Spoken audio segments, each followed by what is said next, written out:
Evening hi-fi fans. Now tonight's video is about my list of amplifiers and receivers that I am trying to buy for the channel. Now the ones on the list are ones that I think either sound really good or I think they are really good value for money, or some of them I want for a bit of nostalgia because they are ones I have had years ago and I really liked, so I would like to get another one for the channel.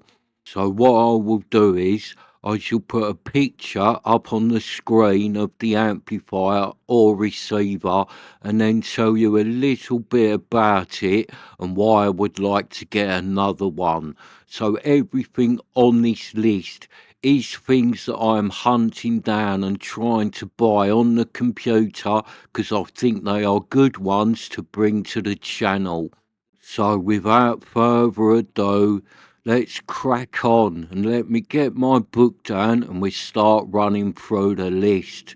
Now the list is in no particular order. Number one is not the one I'm most after. It is just the way I remembered stuff and wrote it down.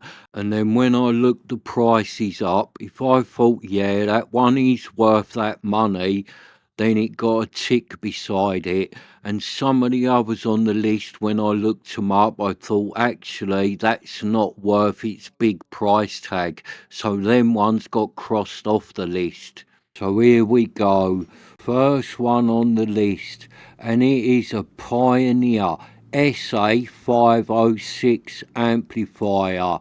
It's from 1978 and it's 25 watts per channel with them two big VU meters on the front of it. So it's a really good looking amplifier, this old Pioneer.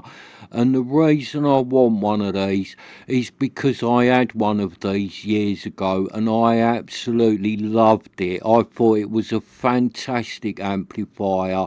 It sounded really good. It was really good to use with them big two VU meters bouncing on the front of it. And although one of these is only 25 watts per channel, it did used to have a lot of power, one of these, and it really would drive any set of speakers that you connected up to it.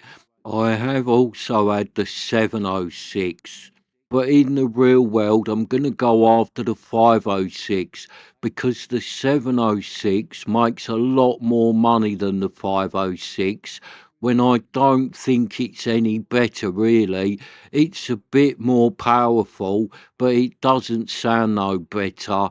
But obviously, if a 706 come up at the right money, I would buy a 706, but really I'm looking to get hold of a 506. So next on the list, I have got a Sansui 221. Now, yes, this one is the baby of the bunch, but I really like this little Sansui 221. Now, it's from 1975, it's made in Japan, and it is 8 watts per channel. So it's not very powerful, this little Sansui, but it really is a good sounding little receiver, this one. Now, over the years, I have had quite a few of the Sansuis in this range, but I really like this little one, where I do that close-up listening that you've seen me do, where I put an amp on my table with a little set of speakers on it and just sit there listening to it. I love this little one for that situation because it is a great one to do that with. It really does produce a lot of detail and it's really decent sounding. Now, if you wanted a bit of a party amplifier, it's not really that good for that. You'd want one of the bigger ones in the range with a bit more power. But if you just want a really detailed sound at normal volumes, then this little one really is a great little one from Sansui. And as this receiver sold in big numbers, there is a ton of them out there. So you can pick one of these up quite cheap for what you are getting. So I do think this little 221 is a bit of a bargain in the world of vintage hi-fi. So next on the list is something a bit more modern and a little bit more high-end, and that is a Roksan Candy. Now I'm looking at the Mark 1, which was released in 2000, and it is 110 watts per channel. They also did a later Mark 2, which I think is 125 watts per channel, and then they did a Mark 3. I'm not sure what that one is. I've never had the Mark 3, but I've had the Mark 1 and the Mark 2. And to tell you the truth, I liked the Mark 1 a little bit more. So that is why I'm going to try and get a Mark 1 Roksan Candy. Because one of these Roksans really is a beast of an amplifier. It has just got so much power. If you want pumping tunes, one of these Roksan Candies on a nice big set of floor standers will really deliver something special. You get one of these amplifiers, nice big set of floor standers, you turn it up a bit, trust me, you will be impressed, because that's what the Roksan Candy does. It delivers everything. It has got a ton of bass, it has got a lovely top end, and it has just got so much power that for the money you can pick one of these Roksans up for. I do think they are something special for the money. Now there's not many modern amplifiers on my list, because a lot of modern stuff I get my hands on, I normally end up being a bit disappointed with it. But the Roksan Candy is not like that. One of these will not disappoint, because it really is that good. So that is why the Roksan Candy Mark 1 has made my list of stuff that I want to buy for the channel. Now I'm going to rephrase that. One of these is not just for the channel. One of these is for me, because I really want another one.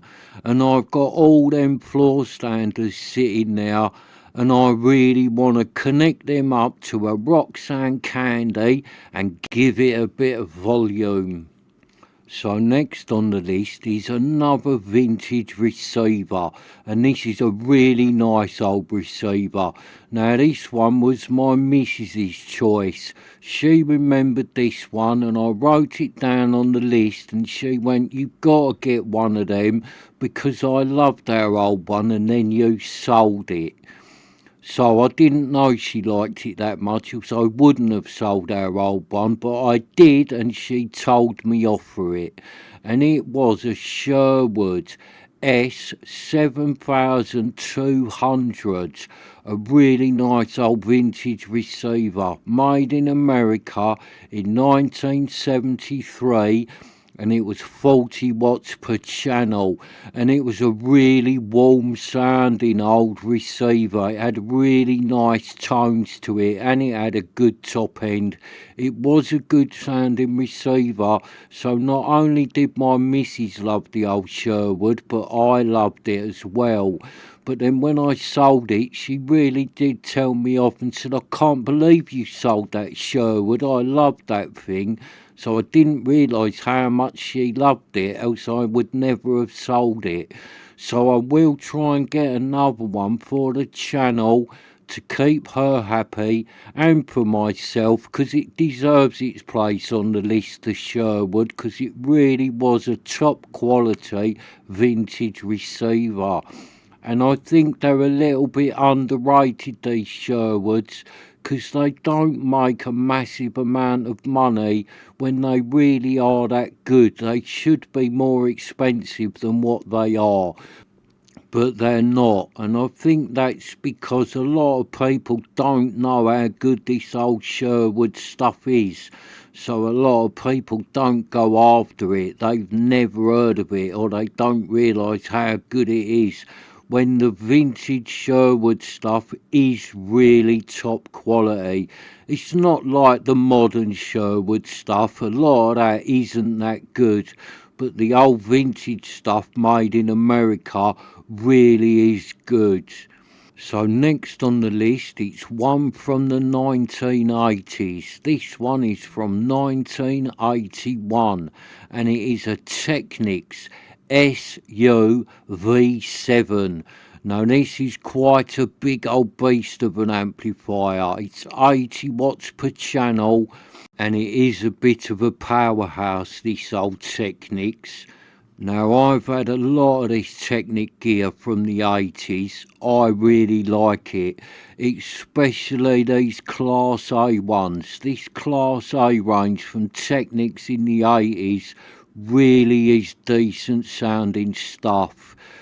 I'm not so keen on the AA range because I've had a few of them as well, but I do think this Class A is better than that Class AA. I'm not saying that Class AA is bad, but I think this Class A range from the 80s is just a little bit better, and it does have a better sound to it. Now, I remembered quite a lot of Technic stuff that I've had from the 80s, so I wrote quite a few of them down on the list. But then when I looked at it, I thought, oh, you can't have all that lot wrote down. I need to trim it down a bit. So I looked at the list and thought, right, out of that lot, what is the best one, the one you would most like? And then I thought, oh, there's only one that I want sitting in front of me on that table to play around with, and that is the SUV7, because it is such a big old beast of an amplifier, and it is a really lovely one to have sitting in front of you. And price did come into it as well, because when I was looking up the prices on some of the other ones I wrote down, I was thinking they are making a similar sort of money to this SUV7 when they are not as good as one of them. So them ones got crossed off the list and the SUV7 stayed. Now, it does make a bit of money, this. It's not a cheap amplifier, but I do think it's worth its money, one of these, because what you get is something really good with a ton of power, a decent sound, and it really is a good looking amplifier, one of these. So this next one might be one of them that some of you are going to look at and go, cool, look at that thing. And others of you are going to look at and go, why does he want one of them? Well, I'll tell you why I want one of these. For the nostalgia, and also because one of these is 100 watts per channel. So this was the first really powerful amplifier that me and James ever got our hands on. This thing had more power than we'd ever had before. We blew speakers up and everything with one of these. We absolutely loved it. And when we was kids, we thought one of these was fantastic. And it is an Eagle A6400. Now, like I said, this thing is 100 watts per channel. It's from 1976 and it is a beast, and I really like the look of this. Now, I know it's probably not going to be the greatest sounding amplifier in the world, but I do remember it sounding all right. But it has been a long time since I've had one of these, but I want another one for the nostalgia. When me and James remembered this one, we had to spend ages trying to find one to find out what model number our old Eagle was. But as soon as we saw pictures of this one, we was both like, that's it, A6400. So me and James loved this thing. We'd never had nothing with 100 watts per channel. I think the most we'd had, we might have had a few that was 50, things like that. And then we got one of these, 100 watts per channel. It was just so loud. And we didn't have any speakers that was rated at like 100 watts or more. So we'd put speakers on it like rated to 70 watts. And then we'd be too scared to turn it up too much in case we blew the speakers up. So just for the nostalgia reasons, the Eagle A6400 is on my list. So next up is another vintage receiver. Now this one is a bit of a rare vintage receiver. You don't see it that often. So I do know if I want one of these, I'm going to have to get my money out. But I am willing to spend a bit of money on one of these because I really want one. And it is a NAD or an NAD 7060, and it's a massive, big, heavy beast of a receiver. It's from 1978 and it's 60 watts per channel.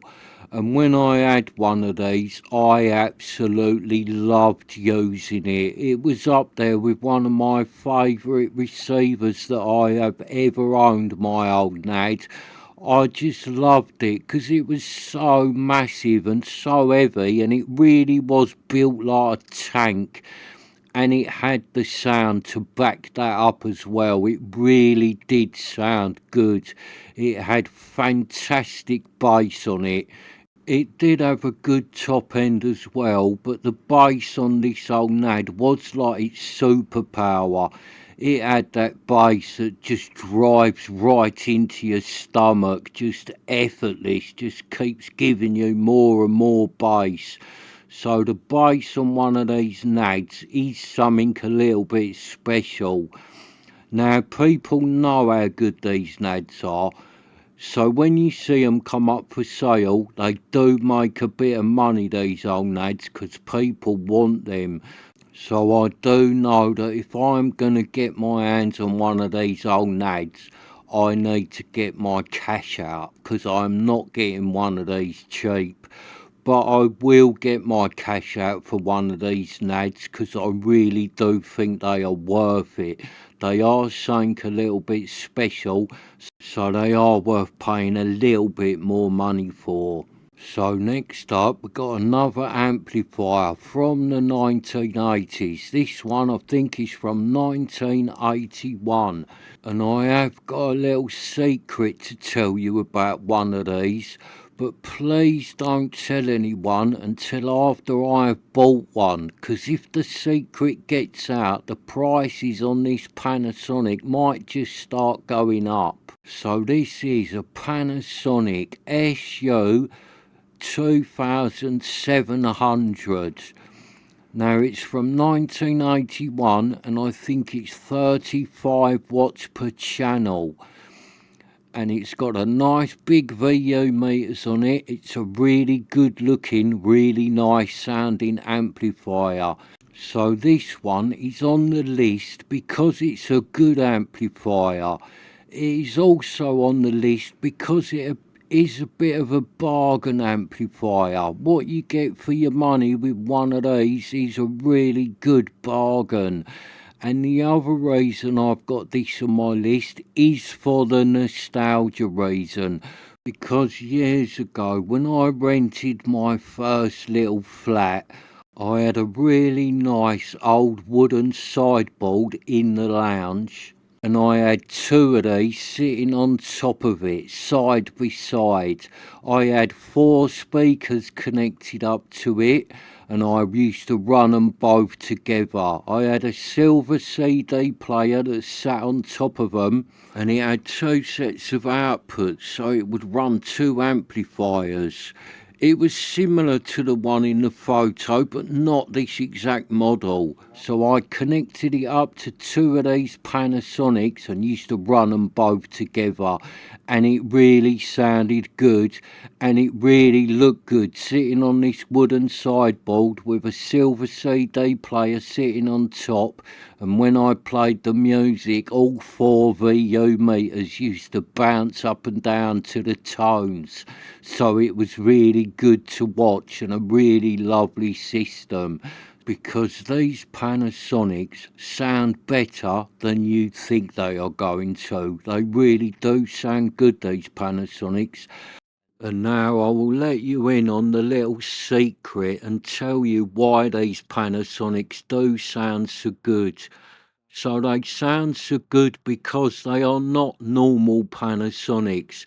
These are actually Technics SU-Z1, which are a really sought after amplifier and probably make twice the price of what these Panasonic versions do when they are exactly the same amplifier. It's just one is badged up as a Technics and this one is badged up as a Panasonic. But please don't tell anyone that, because I might even buy two of these now that I'm remembering how much I loved my old system. I might buy two of these and try and put it back together.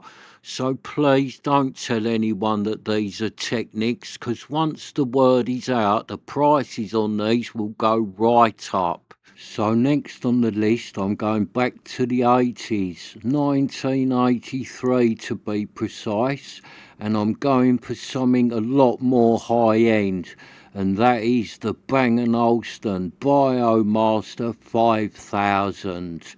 Now, I know a lot of you will be watching this and thinking, oh, Bang & Olufsen, what does he want one of them for?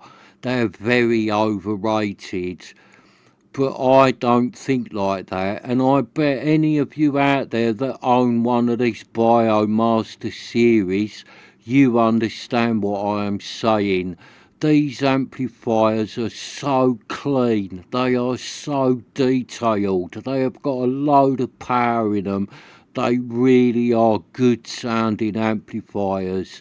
And this one that I've gone for, the Biomaster 5000, this is from 1983 and it is 55 watts per channel. And you can get hold of one of these for not a lot of money, and it really will sound good. I've had quite a lot of this Biomaster series. I've had the 7000, which is the bigger one, and that's the one most people go after. So that is the one that makes the big money, the 7000. But I've had both of them, and I don't really think, other than it being a bit more powerful, that 7000 is no better than this 5000. So that's why I put the 5000 on the list, because I think this is the best one for the money, because that 7000 kind of makes double the money what this 5000 does, when I don't think it is any better. This 5000 is a really good sounding amplifier. Now, I know it does look a little bit boring compared to having a nice old vintage receiver, and I know that these can be a bit temperamental and unreliable, but if you're on a bit of a budget and you just are going after something purely for the sound quality, then for the price you can pick one of these up for. As long as you get a good one that is fully working, then I do think one of these really is good value for money. Right, so this video's getting quite long now, and I have still got a load of stuff to get through wrote down on my list, so I will be making others of these videos, and I shall make this one now the last one in this video, and it is a vintage Marantz. Now, I am not putting down any particular model number for these old Marantz. I will just go after whatever comes up at the right money. I'm not chasing any particular model, because I love all the old vintage Marantz, and I do feel like I need to get my hands on a few, because, like I said, you can't have a hi-fi channel without having a few vintage Marantz on it. It is like having a cooking channel and you don't even own a frying pan, or having a fishing channel when you don't even own a rod. So I will be hunting down some vintage Marantz stuff, but like I said, I'm not chasing any particular model. I will just buy whatever comes up at the right price, because as I'm a bit of a bargain hunter, I know the day will come when I find the right Marantz for me at the right money. So thank you for watching, and I shall see you next time.